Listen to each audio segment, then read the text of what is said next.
vamos iniciar nosso estudo da noite de hoje com a nossa prece.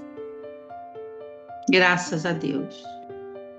Gratidão, Senhor, pela possibilidade que nos dá nesta noite de estarmos aqui reunidos para mais um estudo do livro Justiça Divina.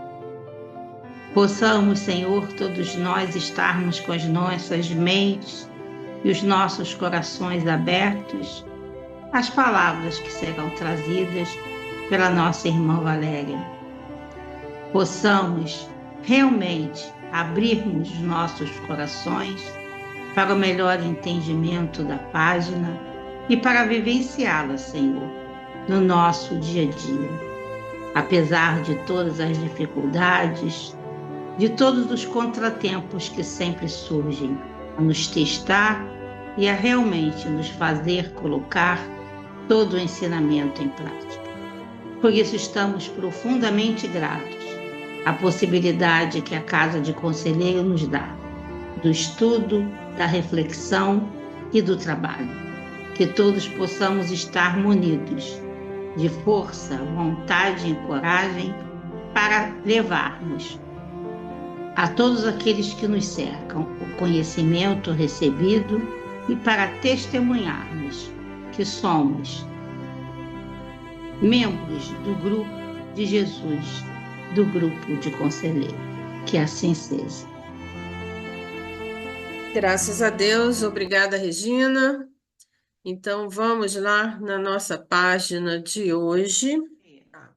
Então, vamos refletir o conceito, né, de crenças.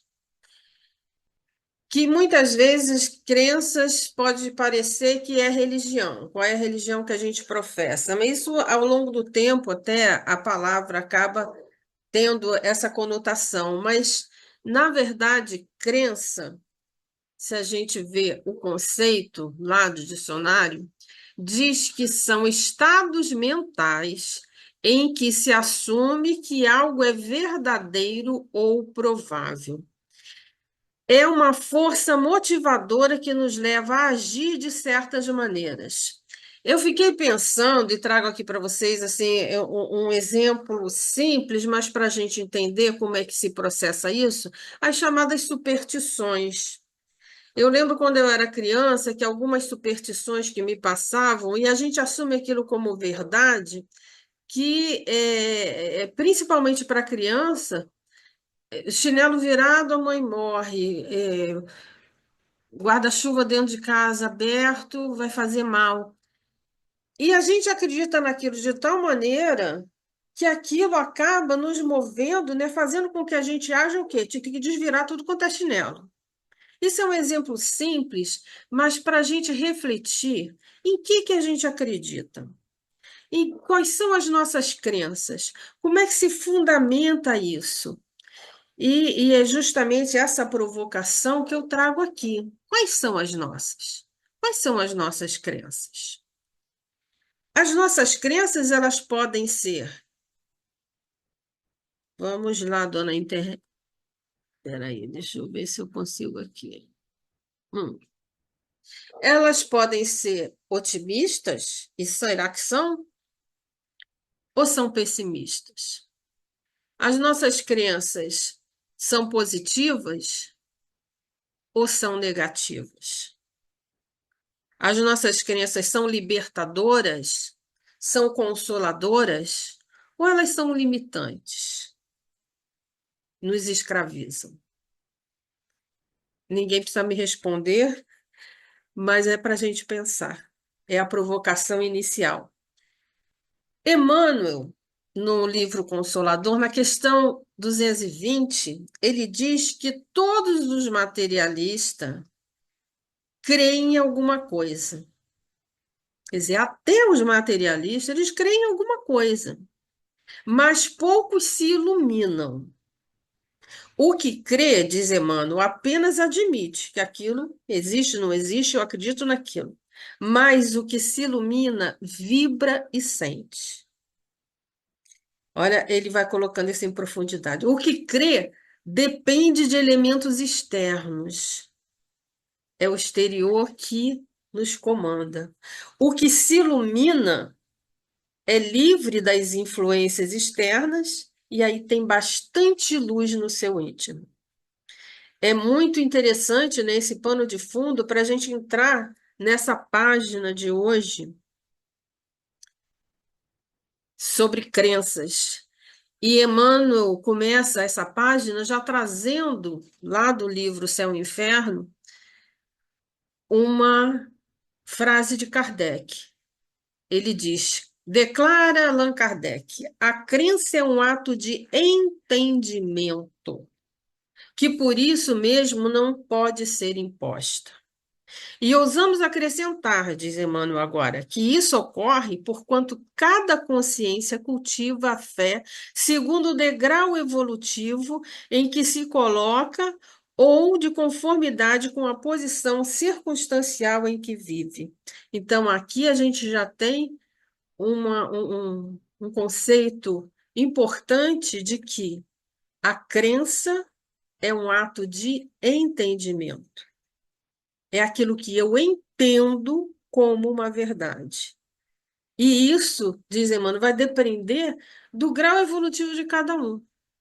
Por isso que não cremos todos da mesma maneira e no mesmo processo em termos de tempo. Ele continua dizendo, aí ele vai trazer agora, Emmanuel, alguns exemplos, né? Ele primeiro coloca a questão da criança, que não seria justo violentar o cérebro da criança ao peso de indagações filosóficas, porque lhe não aceitemos as convicções infantis. Faz-se imperioso ouvi-la com paciência, guiando-lhes os raciocínios para os objetivos da lógica.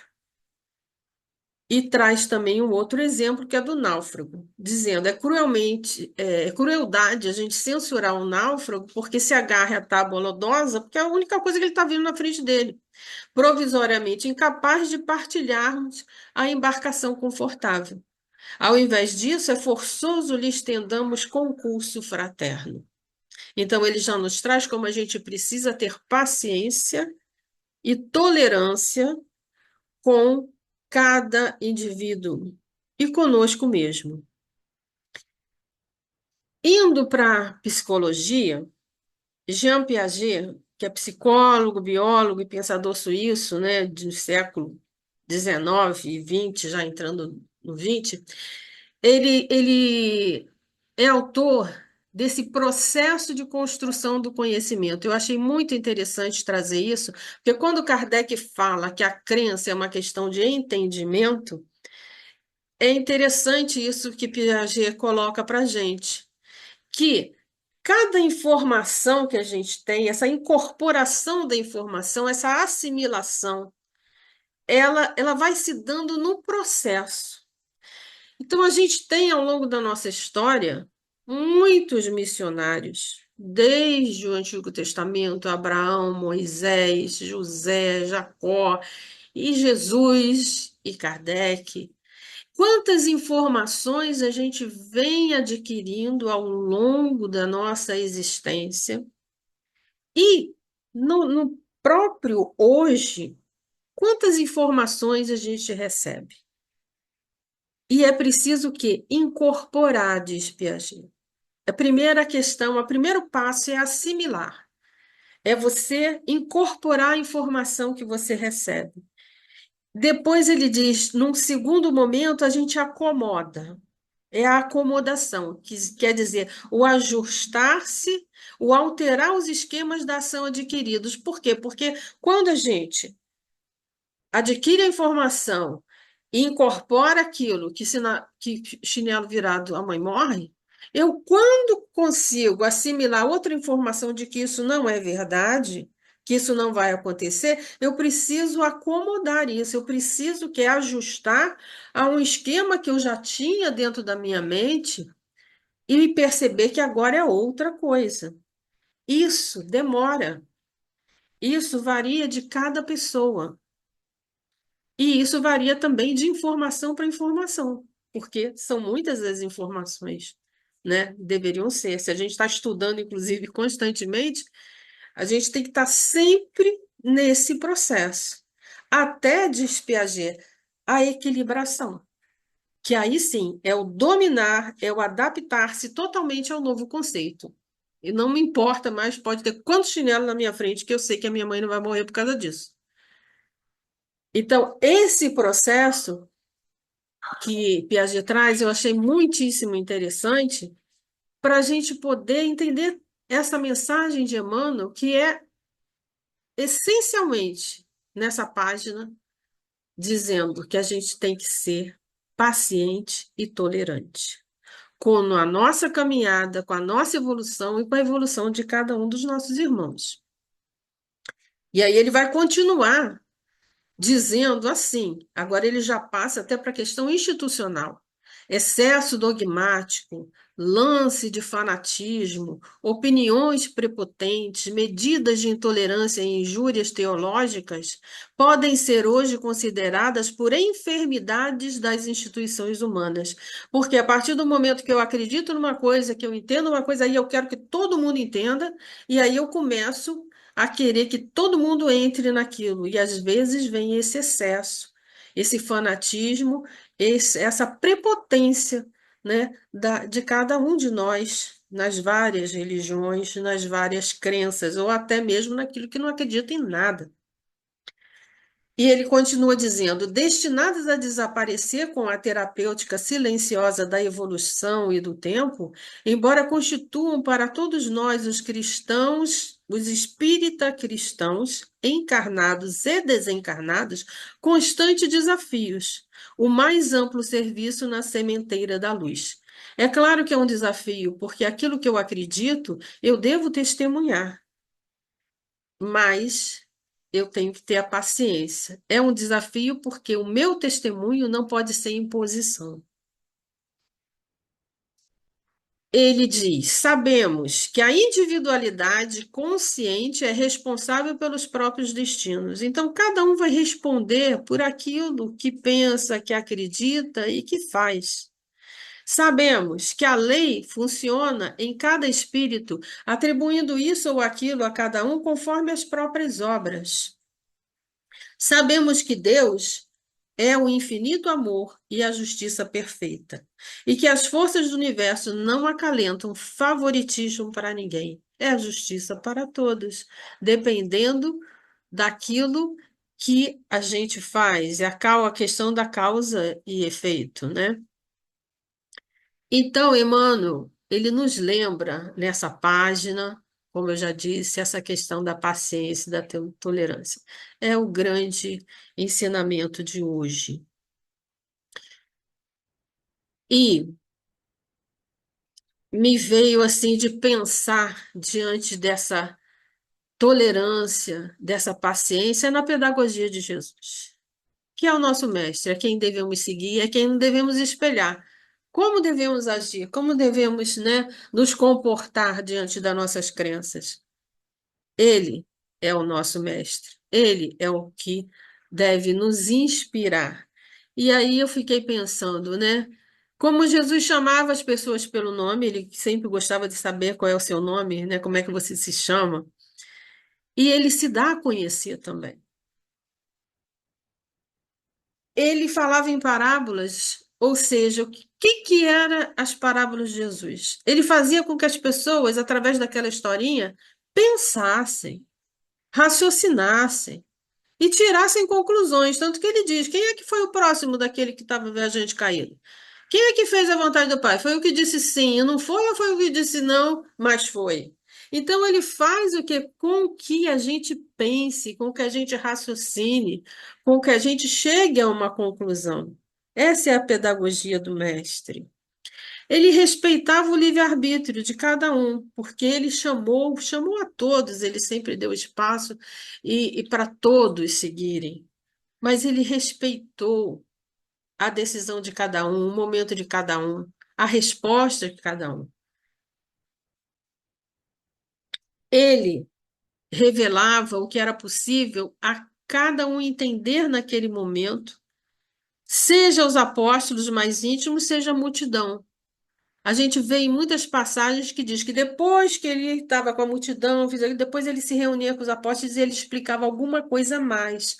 Por quê? Porque se eles tinham condição de entender um pouco mais, era ali. Mas ele sabia respeitar o processo de cada um, o que cada um teria condição de assimilar.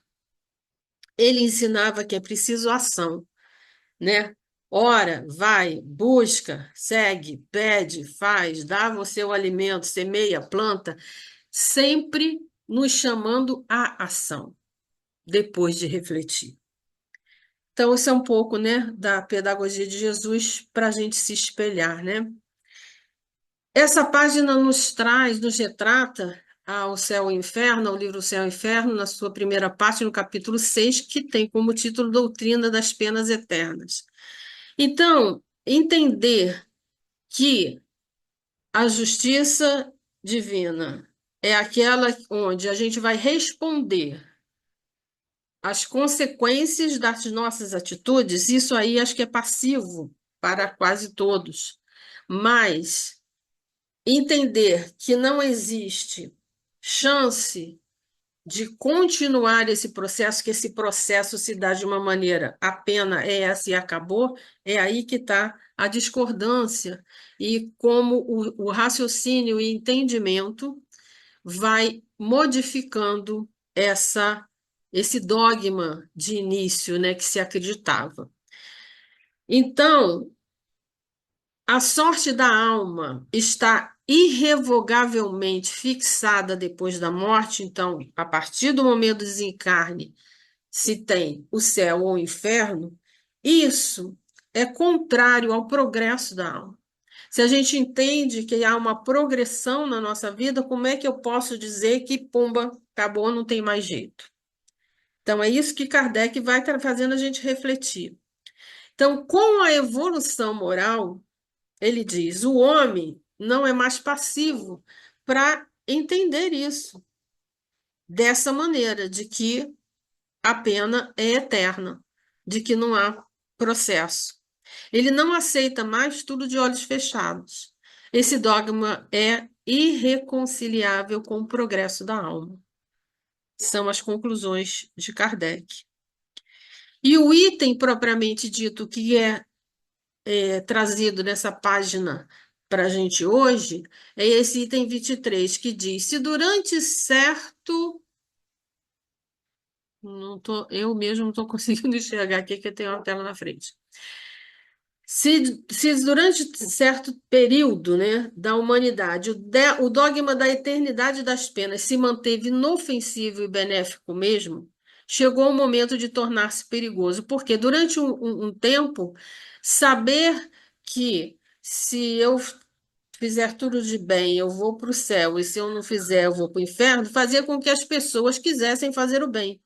Só que isso, ele diz, com o tempo, num tempo foi benéfico, mas chega um tempo que isso se torna perigoso. Por quê? Porque a partir do momento que a gente começa a raciocinar e fala, epa, não é bem por aí.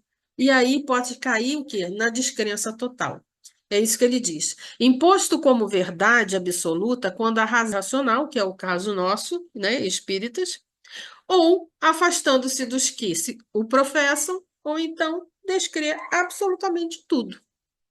Por isso que se torna perigoso, né? O dogma da eternidade das penas tem feito mais ateus, diz Kardec, e materialista do que todos os filósofos. É isso que eu falei, a pessoa se perde e acaba não acreditando em mais nada. As ideias seguem um curso incessantemente progressivo. Pretender contê-los, retroceder ou simplesmente parar enquanto ele avança é condenar-se a perder-se. Seguir ou deixar de seguir essa evolução é uma questão de vida ou de morte, para as religiões, como para os governos, diz Kardec. E eu sempre trago alguma coisa para terminar, né, de mensagem, mas termino com o próprio texto, porque o final do texto, Emmanuel nos lembra a nossa missão.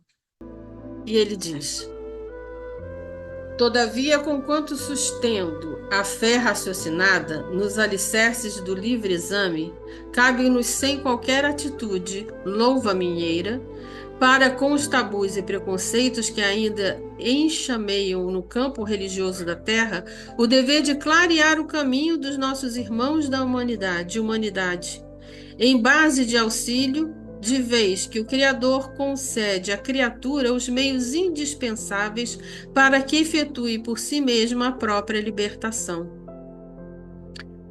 E por isso que Jesus proclamou: Conhecereis a verdade, e a verdade vos fará livres. Não disse o Mestre que o mundo já conhecia a verdade. Nem precisou que a ocasião em que a verdade será geralmente conhecida entre os homens, mas dando a entender que a verdade é luz divina conquistada pelo trabalho e pelo merecimento de cada um, afirmou simplesmente: conhecereis. Então, meus irmãos, vamos nesse momento nos colocar diante do Pai com as nossas crenças, com aquilo que somos, com aquilo que acreditamos,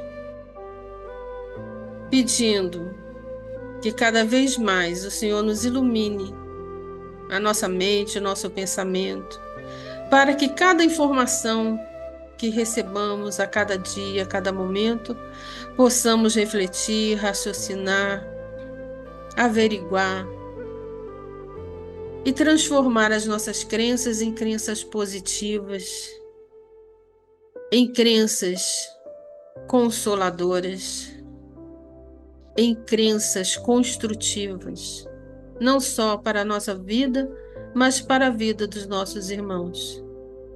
A nossa doutrina é chamada de consoladora, que possamos realmente no nosso dia a dia consolar a nós mesmos e aos nossos irmãos. Assim, ó Pai, te colocamos as nossas vidas e as vidas de todos os nossos irmãos, que não estão nesse momento aqui presente, mas estão em pensamento, os encarnados, os desencarnados, todos unidos nesse grande querer progredir, continuar o nosso processo de evolução. E certo, Senhor, da sua misericórdia para conosco, te damos juntos o nosso graças a Deus. Quem quiser falar, não precisam colocar quais são as crenças não, mas podem ficar à vontade. Gratidão, Valéria, pelo seu esforço, pela sua dedicação nesse lindo trabalho. Eu creio num Deus infinitamente justo e bom. Eu creio em Conselheiro, que nos conhece profundamente, conhece o nosso interior, conhece as nossas intenções, conhece tudo que está por trás dos nossos atos. E quando Emmanuel diz que a crença é aquela que ilumina e que ela vibra dentro da gente e que ela tem uma luz no seu interior, é a pura verdade. Porque se essa crença não nos iluminasse e não vibrasse dentro de nós já teríamos desistido muitas vezes. Mas porque cremos e valorizamos o trabalho que nos foi colocado, a gente prossegue. Firme, forte, com essa luz interior vibrando dentro dos nossos peitos e caminhando. E a gente fica assim muito feliz quando a gente vê que não caminha sozinho, que tem muita gente que da mesma forma sente essa vibração da sua crença dentro de si e que realmente absorve todos os ensinamentos. Gratidão por essa noite. E queria colocar aqui que eu estou feliz de ver a Ana Campos aí. Você trouxe a Ana. Bem-vinda, Ana, novamente. Obrigada, pessoal. A Priscila em casa, ela fica com a Catarina e me dá uma folguinha, entende? Para que eu possa realmente me concentrar em algo que eu tô. E foi maravilhoso esse tema.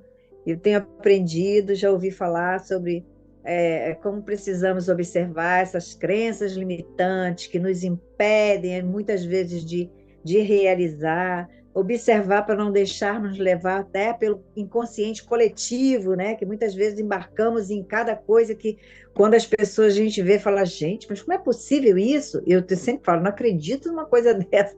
Não, mas é real. Então, eu tenho aprendido sobre isso. E quando eu li o tema, eu falei assim, graças a Deus que a Priscila está em casa, vim para o meu quarto aqui, fiquei aqui quietinha. Ela chegou aqui na porta, falou algo, eu só não quis, porque foi assim, realmente, a gente é atraído, né? Meu anjo guardião falou assim, aí, Ana, vai ter um tema aí que você precisa ouvir. Maravilhoso, Valéria. Gratidão mesmo. Eu sempre, quando eu puder, lógico, eu sempre estarei por aqui, né? É uma alegria rever esses rostinhos aí, tão queridos. E dia 8 de dezembro estarei lá no SEDJA, junto com as nossas crianças da evangelização, né, Miriam? Graças a Deus. Consegui os padrinhos, aí vamos ficar bem alegres nesse dia. E vamos lá. Obrigada, Valéria, maravilhoso. Gratidão, dona Valéria, pela sua palavra, mostrar que a gente tem um Deus único e que Jesus, crer que Jesus é esse elo de ligação nosso com esse Deus, né? Muito obrigado. Mas é bem assim tudo que já falou, né? E se não tivermos fé, não podemos falar que cremos. Porque a fé é que é o conteúdo da crença. Que a gente pode ler, pode estudar, pode escutar muita coisa e não passar para frente, não passar para dentro. Essa frente é dentro de nós, né? Então é a fé. É crer, mas ter fé mesmo. E às vezes eu duvido da minha fé, não é? A gente fica assim, será que eu sou capaz? Será que eu sou capaz de entender ou interpretar? Né? Aí é isso, essa questão. Eu quero ouvir você, Miriam, por favor. Fale.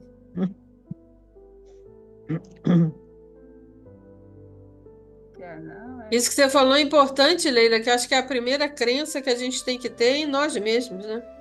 É acreditar Exatamente. em nós mesmos, na nossa capacidade, porque se somos e se acreditamos que somos espíritos criados por Deus, Ele nos deu a inteligência, nos deu a capacidade, nos deu a condição. Então, a primeira coisa é acreditar na gente, né?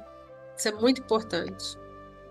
E é bem interessante isso quando fala também que de acordo com a nossa evolução é que a gente vai tendo a condição de compreender melhor e deixar, né, essas crenças que limitam o nosso movimento, o nosso agir, o nosso ser de lado, né? Você vê outro dia a Catarina perguntou isso, e vovó, o chinelo está virado, sua mãe vai morrer. Eu falei, ó, minha mãe já morreu há muito tempo, chinelo não tem nada a ver, como é que te falaram? Ah, foi lá na escola. Falei, você está vendo como não é verdade? A minha mãe já morreu há tanto tempo, como é que ela vai morrer porque o chinelo está virado, menina?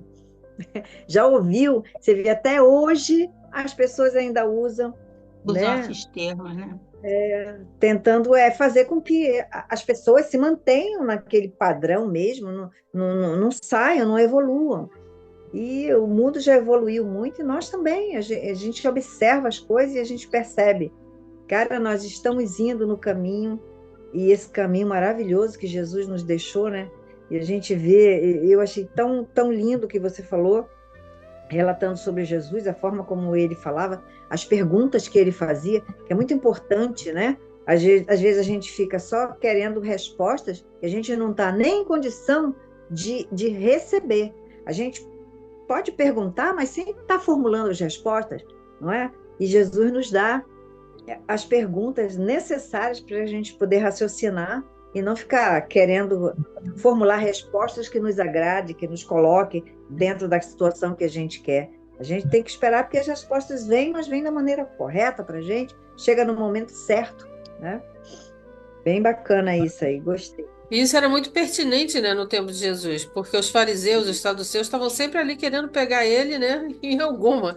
Então eles enchiam ele de pergunta, enchiam ele de Isso, situações, mas aí ele jogava de volta, né, na própria acho que questão é ali isso da aí. pecadora, Vai né, responder. quando É, eles esperavam uma resposta e ele simplesmente diz, quem de vocês que não pecou? Já atira a primeira. Então faz realmente, né, isso que eu fiquei pensando nesse tema, né? Como Jesus ele tinha uma pedagogia de fazer raciocinar, né? De fazer as exatamente. Total. pessoas refletirem, raciocinar e dar uma resposta, E né? isso Ele faz fazia sentido. você dizer o que você estava pensando. Faz sentido. Se Sim, nós, pode ser né? que não, diga não, Observar. diga que não é como o jovem rico disse, ó, não, tu tem condição, não vou vender tudo, tá bom, mas você tem que dar a resposta. Como Verdade. ele nunca disse o que você precisava, ele perguntava o que queres, Verdade. né? Porque ele não podia dar além do que a pessoa já podia suportar, o que ela desejava. O que queres, Exatamente. né?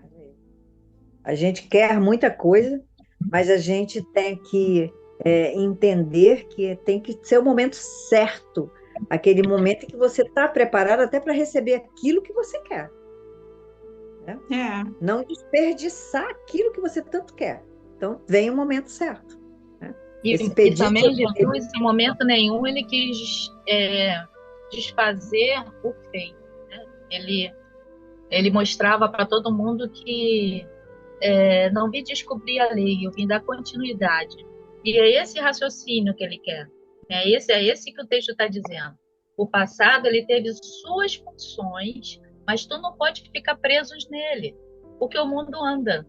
A cabeça evolui, por isso que eles botam o tempo todo botar você para pensar, raciocine, as coisas vão andar para frente, novidades acontecerão, mas o passado teve sua importância. O que seria de nós se não fossem os nossos antepassados, que fizeram com que a gente chegasse até aqui o que somos hoje? Então temos que dar realmente graças a Deus e ser muito grato a esse passado que nós também participamos, né? E que hoje somos o que somos. Temos essa doutrina. Eu fico imaginando, e esse pessoal lá atrás que não tinha essa facilidade que a gente tem hoje, e a fé deles, de muitos, era inabalável, com tão pouco conhecimento, né? Então, aí a gente hoje tem tanto conhecimento, e às vezes, que a Ana falou, na hora que a nossa fé é tão pequena, não, foi a Leila, tem hora que eu duvido da minha fé. A gente duvida mesmo. E hoje a gente tem tanta importância, tanta informação, que era para a gente estar, sabe, muito mais crente do que antes. Mas ainda estamos tateando ainda. Mas acredito aí que essa dúvida da Leila, de dizer assim, às vezes duvido da minha fé, não é na fé do conhecimento e das coisas que ela tem recebido, mas às vezes é nela mesmo, na capacidade dela de realizar. Mas cada um faz de acordo com o que é necessário. Está fazendo o que é possível, aquilo que você está podendo. Mas você tem essa questão quando você diz assim, eu duvido da minha fé.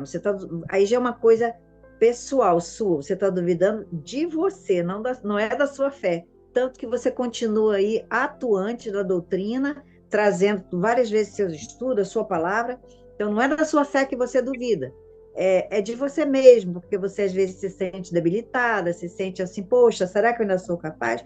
Mas seja qual a circunstância, todos nós somos capazes de tudo o que a gente quer fazer, porque basta querer, aciona essa vontade, como você sempre faz, e pronto. Não é a idade nem a debilidade que vai te deixar, tá bom?